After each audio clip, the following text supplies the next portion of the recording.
So ano yung natutunan natin? Gaano ka makapangyarihan yung pangalan ni Jesus Christ? Ano po, yung natutunan ko po is yung pangalan ni Jesus Christ, hindi lang siya basta-basta ginagamit sa walang kabuluhang bagay. Yo. Kasi yung pangalan niya, sabi nga doon sa mga nasabi kanina na there is a power in His name. So, dapat pala yung mga minsan yung ginagawa nating joke, hindi pala siya tama, no? Kasi minsan pala yung mga words na Pwede. ginagamit natin, yung mga sinasabi natin, pwede pala siyang maging against us. Or pwede pala siyang may punishment na kala natin biro-biro lang. Kaya, pwede, tsaka natutunan ko din na sa pangalan ni Jesus, nothing is impossible. Na pwede Yun. tayo makagawa ng miracle, ng mga bagay na sa tingin natin hindi pala natin kaya, pero kaya ni Jesus. Yon, praise God, praise God. Nasabi na lahat. Pinapak na. Nasabi na po lahat, pero meron akong ano. Sige. There is power within Jesus' name. Ayun. Yan. Sige. Ayun nga po, Pas, na hindi lahat ng gumagamit ng salit ng pangalan ng Diyos is lahat sila laging tama. Kumbaga, yung iba kasi iba-iba yung way ng paggamit kung Yon, oh, galing ha. Praise God. Ang paggamit sa pangalan ni Jesus ay maganda.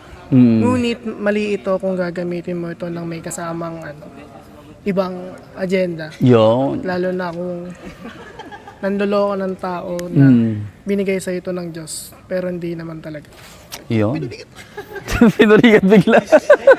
Yung pangalan niya kayang makapagligtas. Yon. Tulad sa sa mga panalangin, nagbibigay rin siya ng protection. Kumbaga kasi kung ano hihingiin natin sa pangalan ni Jesus, ipapagkaloob sa atin yun ng Ama eh. Kaya yun lang. Yon, praise God. Natutunan ko po is Panginoon po nagpapalaki sa mga demonyo at ito po ang gumagawa ng maraming himala.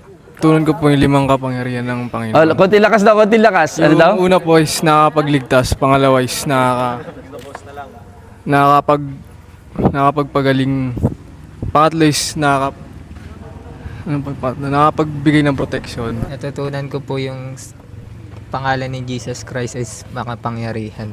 Ang natutunan ko po ay si Yesu Cristo ang nagbibigay sa akin ng proteksyon.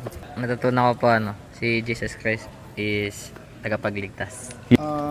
Ano lang po, magtiwala lang kay Lord. Tapos, sa Kanya lang lagi lumapit para hindi tayo maligaw. Charles. Ano po, bali ang natutunan ko is pagka lahat ng imposible nagiging posible sa pangalan ng Panginoon. Yon.